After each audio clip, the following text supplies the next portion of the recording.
Welcome to this daily guided meditation practice. This is the Attentive Mind. My name is Nathan, and I'll be guiding you through this meditation practice today. Find yourself a seated position. As always, the goal is to find a position that is both sturdy and comfortable. You don't want to be uncomfortable during the practice because then it just develops into an unnecessary distraction for you. You might be sitting in a strange way, the back might be curved. Man, every time I say this, my back has actually ended up being curved. But yeah, you want to sit something comfortable, like sitting in a chair works, or even lying down. You also want to be stable. A sense of stability gives us in turn a sense of groundedness, a sense of being here. And it's really useful for this practice because we're not going anywhere. We are here to stay, not even using this moment to get to the next. So finding a sense of stability really helps with that. And again, you can lie in it, you can lie down, you can sit in a chair, just find what works for you. We also keep our eyes open during this practice. But if you have learned to practice with your eyes closed, or you feel more comfortable doing it that way, go ahead. There are no hindrances here. But if your eyes are open, leave the screen alone and drop your gaze gently down below you. Maybe looking at the floor or the desk or whatever is just below you.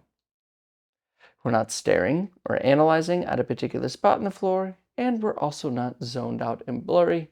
We have a gentle gaze directed softly, yet clearly downwards. You're in a sturdy and comfortable position, and your eyes are either closed or open, gaze directed softly, yet clearly downwards.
Here you are, right here.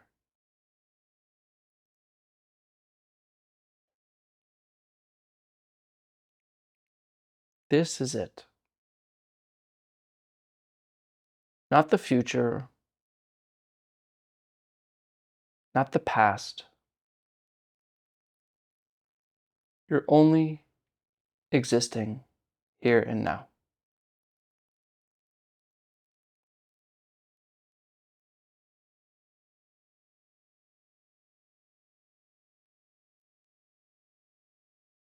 However, our beliefs in this moment project us towards the future, makes us cling towards a past, and neither of these exist. They're ideas. So just bring your attention here and now. Leave alone your ideas. They're not even yours.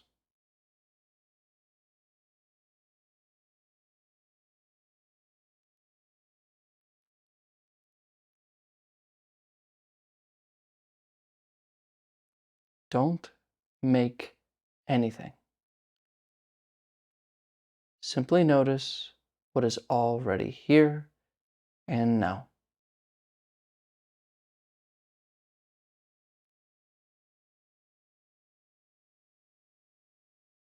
Sounds,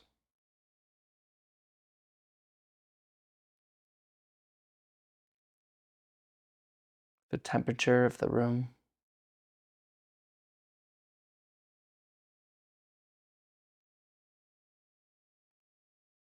body sensations, emotions,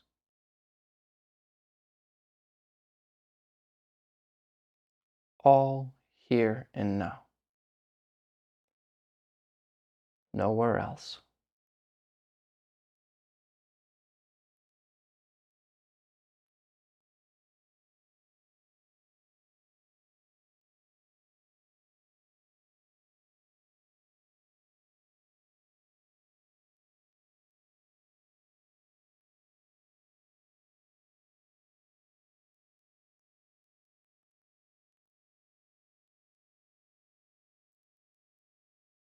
And you may notice that there's a almost battle for your attention going on. On the one hand, you're trying to notice this moment as it is, yet on the other, you're being distracted by the commentary about this moment, or maybe the commentary about your problems, dinner, your goals, whatever. So we're not going to shut off our thoughts. We're not trying to quiet the mind. That's impossible. But you can leave thinking alone. You can let it pass right on by, just like you allow a car to pass you on the road. Just get out of the way.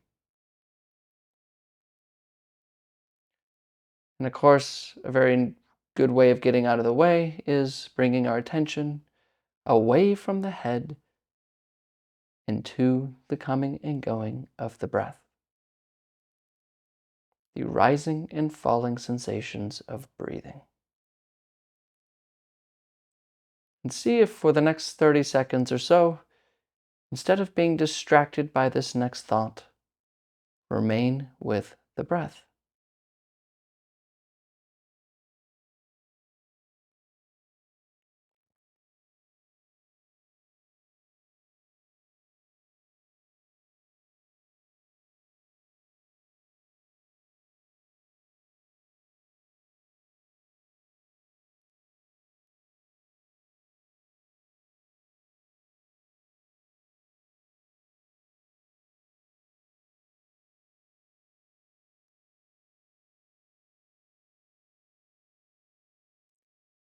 And I'm probably catching you thinking right now again.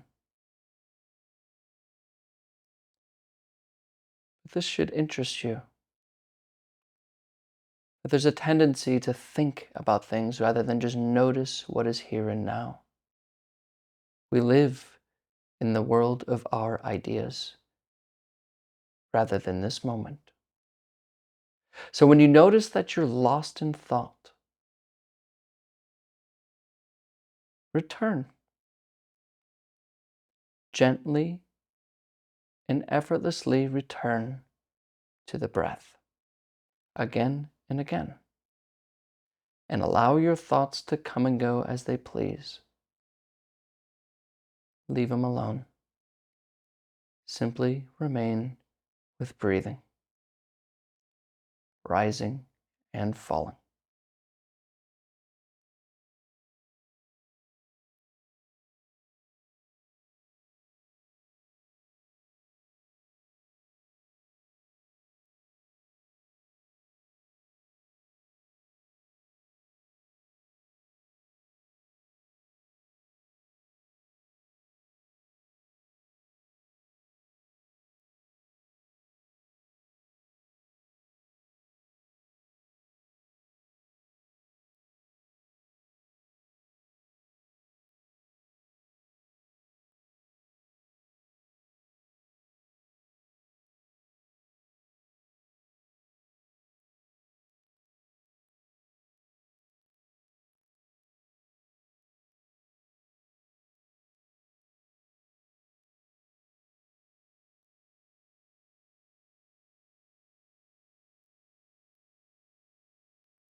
Come back. Come back to breathing.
Wake up. Wake up from ideas. Return to the breath. What sees it? What hears this voice? What gets lost in thought?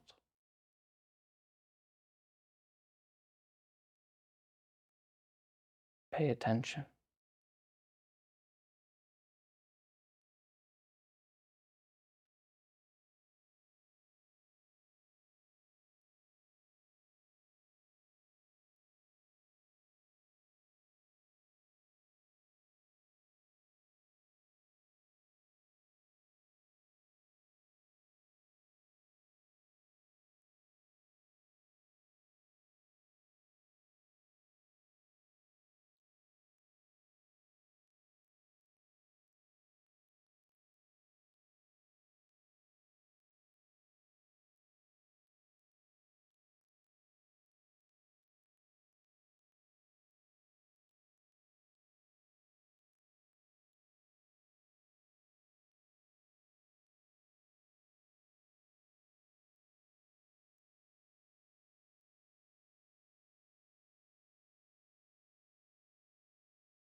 Leave it alone.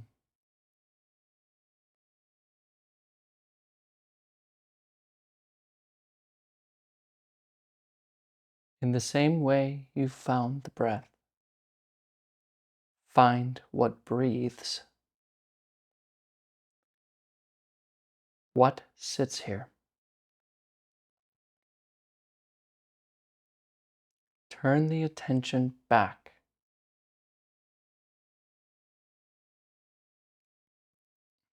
What hears this voice?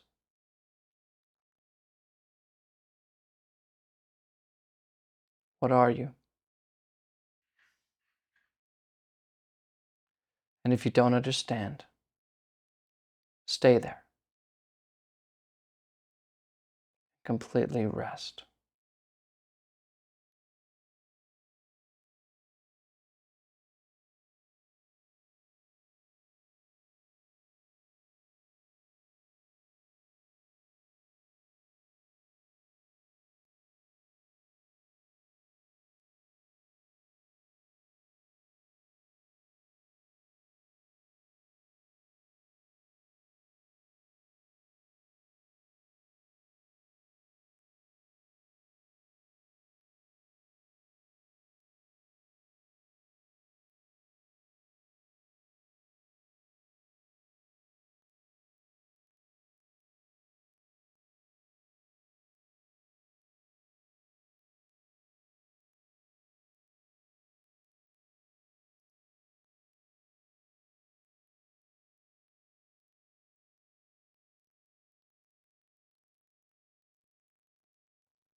All right, you can look at the screen.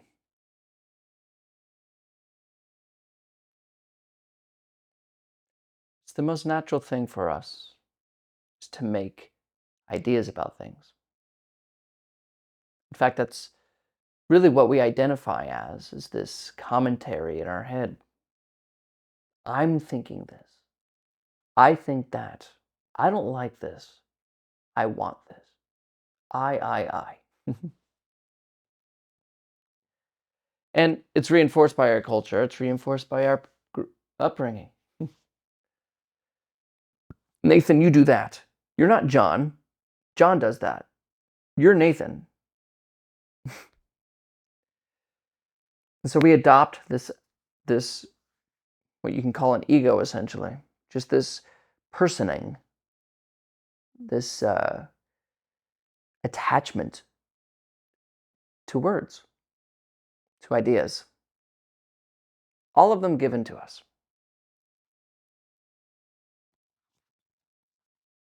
I heard recently, it's a good analogy. It's like, when you watch a tennis match or any kind of match, any kind of sporting event, there's the game and then there's the commentary of the game. There's the commentators talking about the game, telling you what's happening. And back in the old days, when you had to listen to the radio and to hear about the game, that was a much different experience. Maybe even now, if you turned off your TV or if you just walked into the other room and tried to pay attention to a game just by listening, how much of that are you actually getting?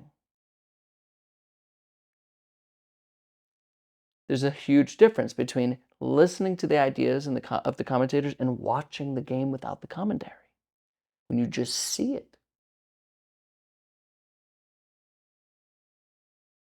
And especially this commentary is biased in our heads. Always chattering about what we like and don't like and this problem and my idea. I remember when see, what I think is that this kind of thing. And it brings us a lot of suffering. It brings us a lot of separateness, a lot of silliness, really. Because words are not reality. Words are a description, a commentary of reality. Which is why Sun Sung Sini, my teacher's teacher, would always say, Don't make anything. A student would come to him with a problem like, oh, I got this problem of, I got rats in my basement and I can't get them out. They're just bothering me at night. And he's like, you are making rats. Ideas. Don't make anything. Put it down, he would say. Put it down. Now, it's easier said than done. You got to practice this. This isn't just something to hear and be like, oh yeah, I'll just put my problems down. We're good. No, you got to practice it. Because our tendency to pick it up, to go right back to the commentary, to eat the menu thinking that we're getting at the dinner. It's strong. But as long as you know that the commentary in your head, the commentary about life, that describes life, that categorizes life, that calls it life, isn't it. Not even close. So invite in your life more and more present moment awareness. Don't make anything. Leave ideas alone. And yes, it's a practice. So practice. Whatever you do, just practice. As always, thank you. Thank you for showing up. And without exception, I'll see you tomorrow.